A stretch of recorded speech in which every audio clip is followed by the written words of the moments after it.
आज की कहानी दो दोस्तों की है जो कि एक मजाक की वजह से एक दूसरे से बोल चाल बंद कर देते हैं। आइए जानते हैं पूरी कहानी की उनके बीच क्या हुआ था।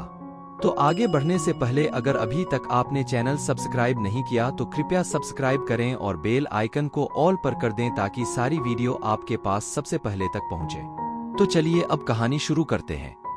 तिलक के सभी साथियों के पास अपनी अपनी साइकिल थी।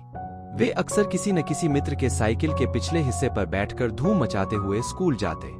उनका रोज का यही था। तिलक सदा विजय के पीछे बैठा करता था। एक दिन विजय ने मजाक में उसे कहा, देखो तिलक, आज मेरे साइकिल में हवा नहीं है, इसलिए तुम पैदल ही आ जाना। यह कहकर वह आगे बढ़ गया। तभी तिलक ने देखा कि विजय की साइकिल के पहियों में पूरी हवा थी। उसे बड़ा गुस्सा आया। वह सोचने लगा शायद विजय को अपने पास साइकिल होने का घमंड हो गया है।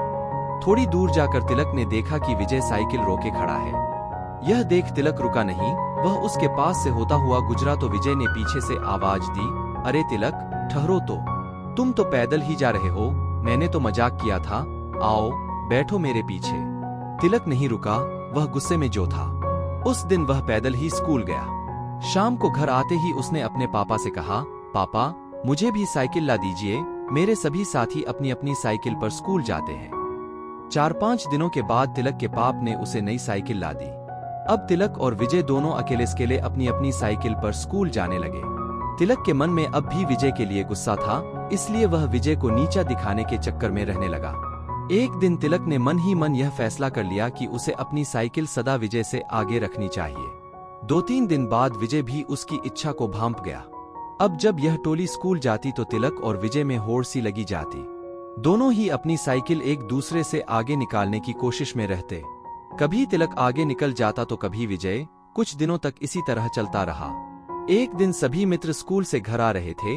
वर्ष के कारण सड़क पर काफी फिसलन थी। जब वे सड़क का मोड़ मुड़ने लगे तो विजय से आगे रहने की कोशिश में तिलक की साइकिल का पहिया फिसल गया और वह धड़ाम से एक और गिर गया। तिलक को गिरते देखकर सभी मित्र रुक गए। विजय ने भी अपनी साइकिल रोकी। उसने आगे बढ़कर तुरंत तिलक को उठा लिया। उसे अधिक चोट तो नहीं आई थी, फिर भी कुछ जगह से खाल छिल गई थी। यह देखकर विजय ने कहा, यह सब हमारी मुकाबले की भावना के कारण ही हुआ है। यदि हम दोनों में एक दूसरे से आगे रहने की होड़ नहीं होती तो तुम्हें यह चोट नहीं लगती। आज के बाद सदा तुम ही आगे रहना, मैं तुम्हारे पीछे ही रहा करूंगा। विजय की बात सुनकर तिलक का मन पसीज गया। शर्मिंदा होकर उसने कहा, नहीं विजय, गलती तो मेरी ही थी।